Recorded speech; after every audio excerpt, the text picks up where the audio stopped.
तो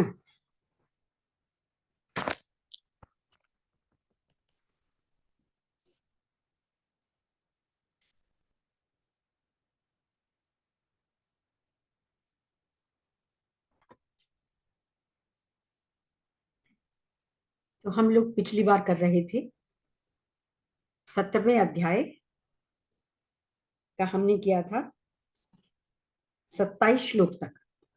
आज हम गीता के 17वें अध्याय का 28वें श्लोक से शुरू करेंगे और 18वां अध्याय शुरू करेंगे। सब लोग पहले अपनी आंखें बंद कर लें और 3 बार ओम का उच्चारण करेंगे।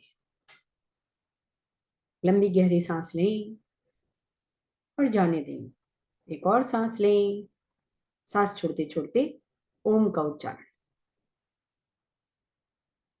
ओ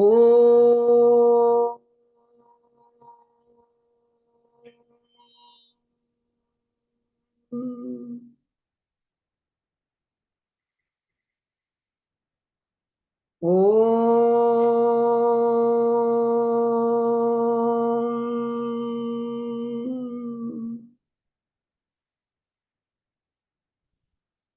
ओ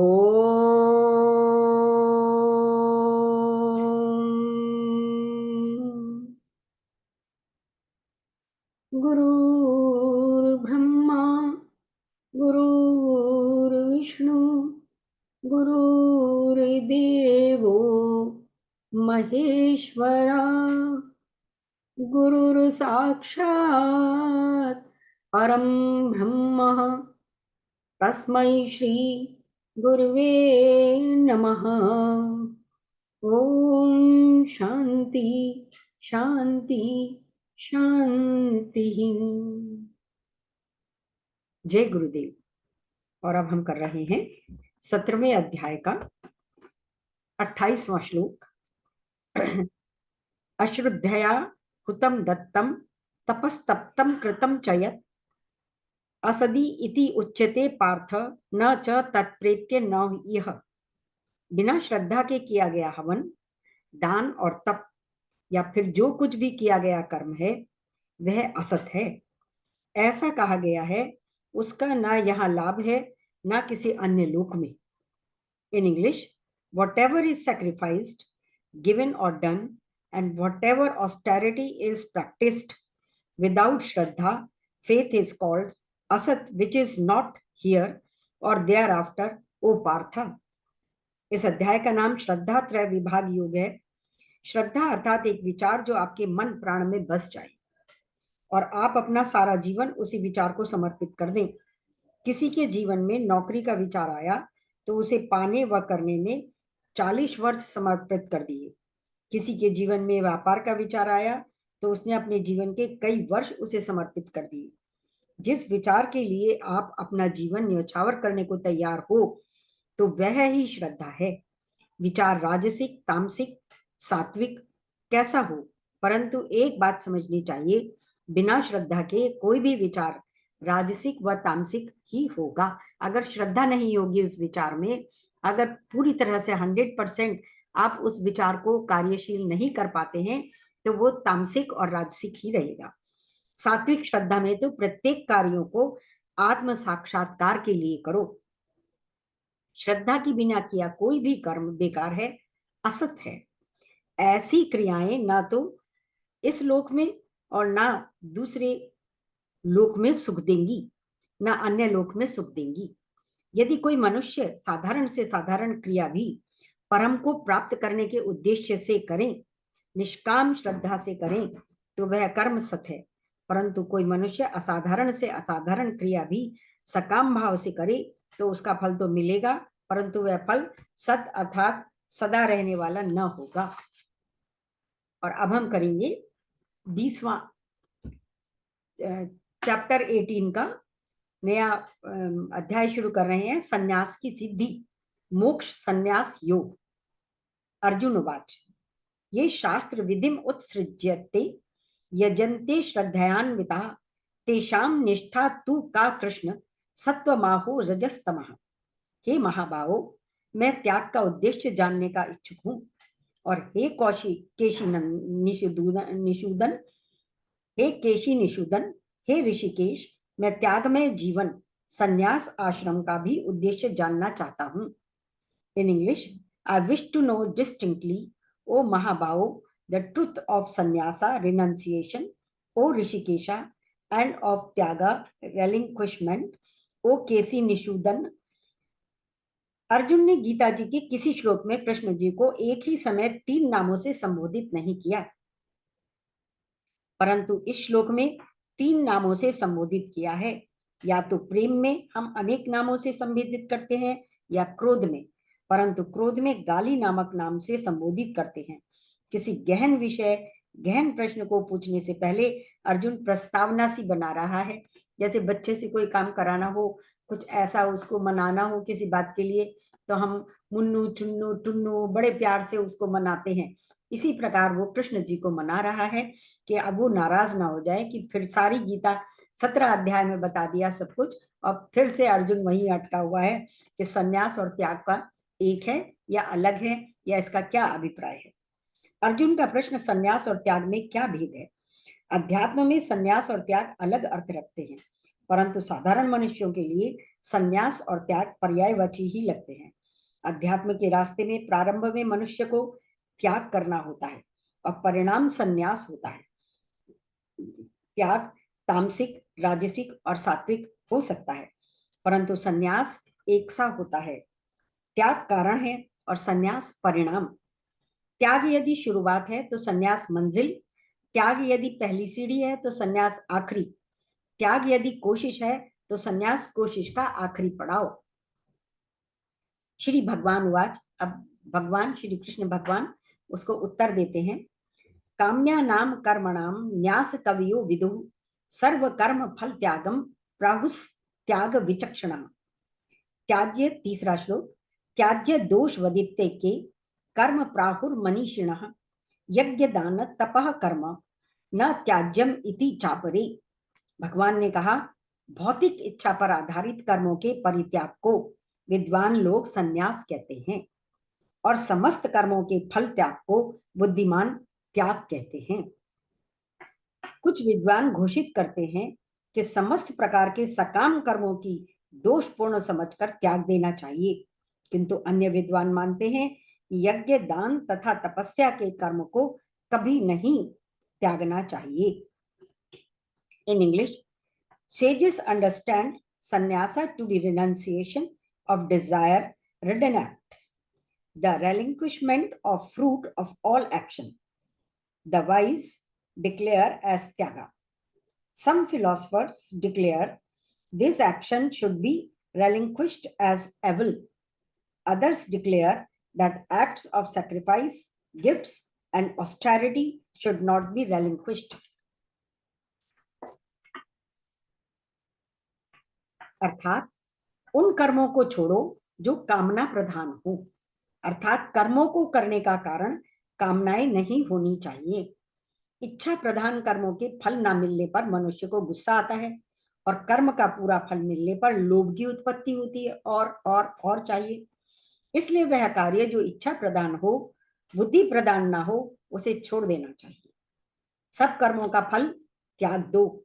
इस विधि में कर्म करने की इच्छा थी सो कर दिया, परंतु फल की इच्छा को त्याग दिया। फल जो भी मिले सहजता से स्वीकार कीजिए। सारे कर्म ही दोष युक्त हैं, अतः सब कर्मों को त्याग दो। मोक्ष प्राप्ति के लिए जीना ही सन्यास है। यज्ञ, दान और तप को मनुष्य नहीं त्याग सकता, क्योंकि यही वे कर्म हैं जो हमें परम तक ले जाएंगे। कृष्ण जी द्वारा भिन्न भिन्न विचारकों के विचार को बताने का उद्देश्य यही होगा कि उस समाज में चल रही भिन्न भिन्न विचारधाराओं के विषय में ज्ञान होने के उपरांत ही आप अपना पक्ष दिखा सकते हैं। समाज जैसे जैसे बदला, वैसे वैसे सन्यास तथा त्याग की परिभाषाएं भी बदली हैं। गीता जी की शुरुआत ही सन्यास की सोच से हुई थी। यह अर्जुन ही था जो सब कुछ त्याग कर युद्ध भूमि से भागना चाहता था। हम शास्त्रों में अनेक तरह के त्याग देखते हैं। अर्जुन का त्याग, नचिकेता का त्याग, श्री राम का त्याग, कृष्ण जी का त्याग, तुलसा का त्याग। अगले चंद श्लोकों में हम देखेंगे भगवान श्री कृष्ण स्वयं त्याग के विषय में क्या सोचते हैं। चौथा श्लोक, निश्चयं शृणु मे तत्र त्यागे भरत तम त्यागो ही पुरुष व्याघ्र त्रिविधा सम प्रकीर्तितः। अर्थात हे भरत श्रेष्ठ, अब त्याग के विषय में मेरा निर्णय सुनो। हे नर शार्दूल, शास्त्रों में त्याग 3 तरह का बताया गया है। In English, here from me clearly on त्यागा, relinquishment, O Bharat Sattama. Tyaga verily has been declared to be threefold, O Purushottama. Arjun द्वारा दिए गए 3 नामों के उत्तर में कृष्ण जी अर्जुन को इस श्लोक में 2 नामों से संबोधित करते हैं। पहला भरत सत्तमा अर्थात भरत वंशियों में श्रेष्ठ, दूसरा पुरुष श्रेष्ठ अर्थात न केवल भारतीयों में श्रेष्ठ अपितु तू पूरी पुरुष जाति में भी श्रेष्ठ है। वास्तव में वही भारतीय और मनुष्य में श्रेष्ठ है जिसने परम को प्राप्त किया हो। परम अर्थात उस आध्यात्मिक ज्ञान को समझने की कोशिश भी की हो तो वह परम है। 5वां श्लोक, यज्ञ दान तपः कर्म न त्याज्यम कायमेव तत् यज्ञो दानम तपश्चैव पावनानि मनीषिणाम। अर्थात यज्ञ दान तपस्या के कर्मों का कभी परित्याग नहीं करना चाहिए, उन्हें अवश्य संपन्न करना चाहिए। निसंदेह यज्ञ दान तथा तपस्या महात्माओं को भी शुद्ध बनाते हैं। In English, the act of sacrifice, gift and austerity should not be relinquished. That indeed should be performed. Sacrifice, gift and austerity are indeed purifiers of the wise. Krishna ji का पहला विश्लेषण यह है कि यज्ञ दान और तप त्यागने के योग्य नहीं है, क्योंकि ये अंतःकरण को पवित्र बनाते हैं। यज्ञ अपने स्वार्थ का त्याग कर जीवन को किसी उद्देश्य के लिए जीना, एक लक्ष्य तय निर्धारित कर लेना कि मुझे इसलिए जीना है, उस लक्ष्य प्राप्ति के लिए अपना 100% दे देना, श्रद्धा से उस काम को पूर्णता से करना। तब लक्ष्य के मध्य में जो भी प्रलोभन आए उनके सामने घुटने नहीं टेकना। बड़े बड़े प्रलोभन आ जाते हैं कि आपने कोई यज्ञ शुरू किया, कोई तपस्या शुरू किया और आपको मन पसंद की और चीजें आकर आकर्षित करने लगती हैं, लालच आने लगता है मन में। तो कोई भी प्रलोभन आए उसके सामने घुटने नहीं टेकना, उसको नहीं एक्सेप्ट करना। जो आपने लक्ष्य निर्धारित किया है उसे पूर्ण करने के लिए प्रयत्नशील रहना। दान धन्यवाद भाव से संसार से जो मिला है उसे पुनः संसार को वापस देना। हम जिस परिस्थिति में, पर्यावरण में, जिस स्थिति में आए हैं इस संसार में, हमें उससे उसे बेटर स्थिति बनाकर देना है। साफ तरह, जैसे किसी के यहाँ गए गेस्ट बन के, तो उन्होंने जैसा हमें कमरा प्रोवाइड किया है, जैसा बाथरूम प्रोवाइड किया है, जो भी हमें उन्होंने परिसरण दिया है, तो उसको परिसर को हम जैसे हमें मिला था उससे बेटर करके छोड़ने की सोचें, बजाय इसको कि फैला के गंदा करके छोड़ें।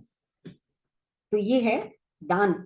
इसको दान में माना गया है कि जैसा हमें मिला है वैसा ही दें, उससे बेटर करके छोड़ने की कोशिश करें, ना कि उसे गंदा करके छोड़ने, संसार को वापस देना है। तब लक्ष्य के मध्य में भी जो प्रलोभन आए उनके सामने घुटने नहीं टेकना। यज्ञ दान और तप से मनुष्य की अधिकतर वासनाएं निर्मूल हो जाती हैं। तत्पश्चात वह मोक्ष, संन्यास, जो इस अध्याय का नाम भी है, की ओर अग्रसर होता है। जब हम यज्ञ दान तप करने लगते हैं तो स्वतः हमारी जो आकांक्षाएं हैं, जो हमारी बहुत सारी इच्छाएं हैं, वासनाएं हैं, वो निर्मूल हो जाती हैं। तत्पश्चात हम मोक्ष की ओर चल सकते हैं, ऐसा ऋषियों ने, गुरुजनों ने बताया है। एतान्यपि तु कर्माणि संगम त्यक्त्वा फलानि च कर्तव्यानीति में पार्थ निश्चितम मत्तम उत्तमम। इन सारे कार्यों किसी प्रकार की आसक्ति या फल की आशा के बिना संपन्न करना चाहिए। हे प्रथापुत्र, इन्हें कर्तव्य मानकर संपन्न किया जाना चाहिए। यही मेरा अंतिम मत है। जो भी आपके सामने कर्म आए, यज्ञ दान तप या कर्तव्य आया, उसको क्या करना चाहिए? आसक्ति और फल की आशा के बिना। किसी को दान दे रहे हैं तो ये आशा मत करिए कि हम 1 पैसा देंगे तो वो 10 लाख देगा। तो उसको आपको कर्तव्य के जैसे संपन्न करना चाहिए कि मुझे करना ही है in English. But even these actions should be performed. Relinquishing attachment and fruit is my firm and highest conviction. यज्ञ, दान, तप, अन्यथा कोई कर्म या तो हम तामसिक तरीके से करते हैं अथवा राजसिक। बहुत कम लोग हैं जो सात्विक भाव से कर्म को निरासक्त भाव से करते हैं। आसक्ति से या फल की कामना से किया गया कर्म राजसिक श्रेणी में आता है, परंतु आलस्य अथवा लापरवाही से किया गया कर्म तामसिक प्रवृत्ति का प्रतीत होता है। गीता जी में गुणों की व्याख्या की गई है। सबसे पहले सात्विक, फिर राजसिक और तत्पश्चात तामसिक गुणों को उभारा गया है। परंतु अगले 3 श्लोकों में कृष्ण जी यह परंपरा बदल रहे हैं। श्लोक नंबर 7 में तामसिक त्याग बताया जाएगा, 8 में राजसिक तथा 9 में सात्विक त्याग बताया जाएगा। आज के लिए इतना ही। अब हम लोग आपस में डिस्कशन करेंगे। जय गुरुदेव।